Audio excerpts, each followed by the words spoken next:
બીજો દાદાનો એક એવો સારો એવો કિસ્સો છે કે જે હું તમારી જોડે શેર કરવા માગું છું. બરાબર છે કે હું મારો જે ફ્રેન્ડ છે નિક્કી, બરાબર છે, એ હું રેગ્યુલર દાદાની જોડે હું ત્યાં આગળ બેઠા કે અહીં આગળ ત્યાં આગળ આવતો હતો ને એ બધાને ત્યાં આગળ વિઝિટ કરવા માટે જાય. હું એમને કેટલી વાર કહેતો, દાદા તમે બધાને ત્યાં આગળ જાઓ છો, બરાબર છે, તો તમે મારી ત્યાં આગળ મારી ઘેર હું તમને આટલા ટાઈમથી તમને બોલાવું છું, બરાબર છે, તો એ છતાં તમે કેમ નથી આવતા? એ ટાઈમે એમનો જે જવાબ જે હતો, બરાબર છે, એ જવાબ સાંભળીને હું શોક થઈ ગયો. દાદાએ મને ખાલી એટલી એક જ વસ્તુ કીધી કે બેટા હું તારી ઘેરે આવીને ગયો. એ ટાઈમે હું વિચારવા પડી ગયો. મેં કીધું મારી ઘેરે આવ્યા નથી, બરાબર છે, તો એમને મેં કીધું એ કહે છે કે હું આવીને ગયો. મેં કીધું કેમનું કહે છે? મેં કીધું મને કંઈ ખબર ના પડી. એટલે મેં પછીથી એમને છે ને વિસ્તારપૂર્વક ડિટેલમાં પૂછ્યું કે મેં કીધું દાદા તમે કાર આવીને ગયા ને કેવી રીતના આવીને ગયા? મેં કીધું હું તો ઘેરે હતો નહીં, બરાબર છે, તો મેં કીધું તમે કાર આવ્યા હતા?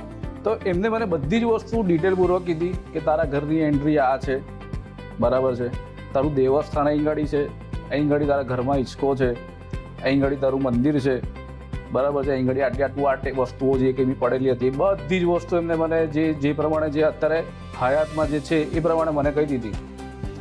એટલે ત્યારથી મને એ વસ્તુ થઈ કે ભાઈ ના, કે ભાઈ એ ટાઈમે દાદા જાતે એ આવીને ગયા હતા ધ્યાનમાં, બરાબર છે. પછીથી બીજી વસ્તુ હું તમને કહું કે ઘણીવાર એવું થાય કે દાદા બી જાતે સપનામાં આવે.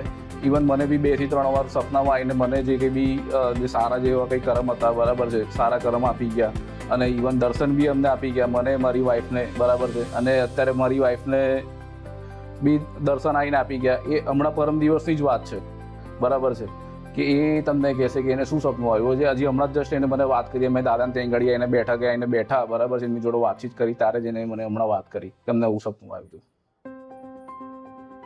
દાદા મને સપનામાં આવ્યા અને પુનિત જોડે તો એ પહેલેથી નાનપણથી જોડાયેલા છે, પણ હું તો એમને મેરેજ પછી ઓળખું. અને મારી જોડે એમને એવું કીધું આવીને કે પુનિત તો મારો છોકરો છે કે છે યાર. એટલે અમારી જોડે તો એટલા બધા અનુભવ થયા છે કે દાદા જે કહે ને તો એ ફાઇનલ એમ. અને ગમે તેવું તો કે છે કોઈ બી પરિસ્થિતિમાંથી જો આપણે નીકળવું હોય ને તો એનું કંઈ રસ્તો શોધવો પડે, બરાબર. હવે રસ્તો તો આપણને સરેરાશ એકદમ તો મળવાનો નથી, બરાબર. હવે રસ્તા એવા હોય છે કે કાચા બી હોય ને પાકા બી હોય, બરાબર. અને કાચા રસ્તા પર આપણે ચાલતા હોઈએ ને આપણને પાકો રસ્તો દેખાય છતાં પણ એ ના જઈએ, એ એવું દાદાનું કામ છે. એ સરેરાશ તમારે ચાલવું હોય એક રસ્તા પર તો દાદાને મળી અને આપણી જે દુઃખની વાત હોય કે આપણું ઘરથી માંડી અને કોઈ પણ પરિસ્થિતિમાં હોઈએ આપણે તો આપણે જાણ કરીએ તો આપણને રસ્તો મળે.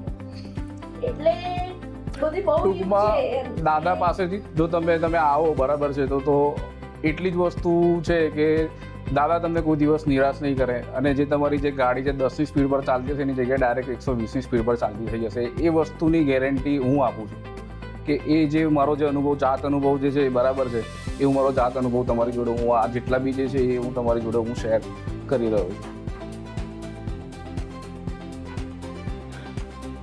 જ્યારે દેવસ્થાનની વાતો આવે છે ત્યારે એવું એમાં છે કે બી તમે પપ્પાના પપ્પા, પપ્પાના દાદા, હવે કોઈ પણ દેવ સેવા ખૂબ કરી હોય, બરાબર. હવે સમય જતા તમે ઘર જૂનું તોડ્યું, નવું ઘર તમે રાખ્યું કે બનાવ્યું.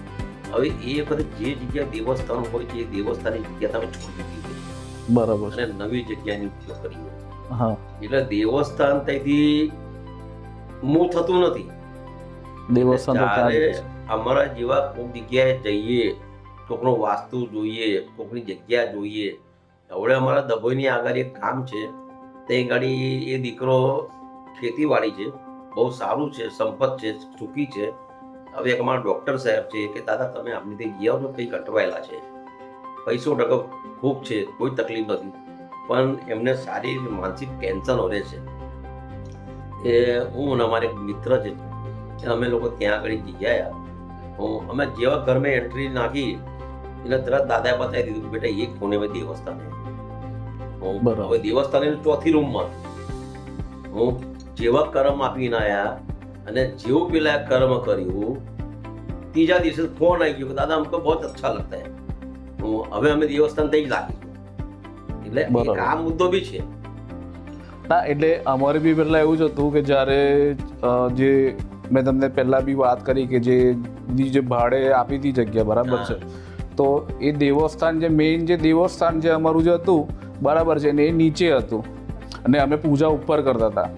એટલે એ દાદાએ કીધું એ પ્રમાણે પછીથી અમે જે પૂજા જે કરવાની જે રીતે બરાબર છે અને જે કંઈ બી એમને હારફૂલ જે છે કે ભાઈ જે કંઈ બી વસ્તુઓ જે છે જે તમારા વડવાઓ છે જે લોકો એ કરતા હોય એ પ્રમાણે તમારા જે દેવસ્થાને તમે જે માનતા હોય એ બરાબર. રીતે પિતૃઓને જોઈતું હોય. તો એટલે દેવને તમે જે અર્પણ કરો છો એ પિતૃ સંતોષ થાય છે, દેવને જોઈતું નથી હોતું. હા, તો પણ તમારા કાર્ય એનાથી ઉકલે છે.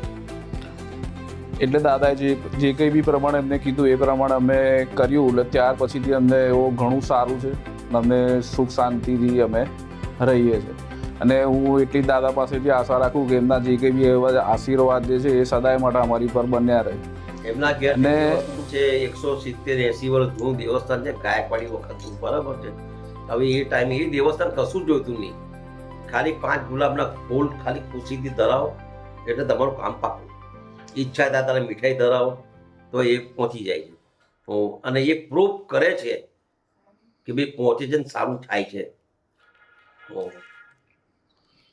તો દાદા પાસેથી હું એટલી જ આશા રાખું કે એમનો હાથ સદાય માટે અમારા માથા ઉપર રહે. દાદાના આશીર્વાદ ખૂબ છે. બરાબર. જય જય માતા.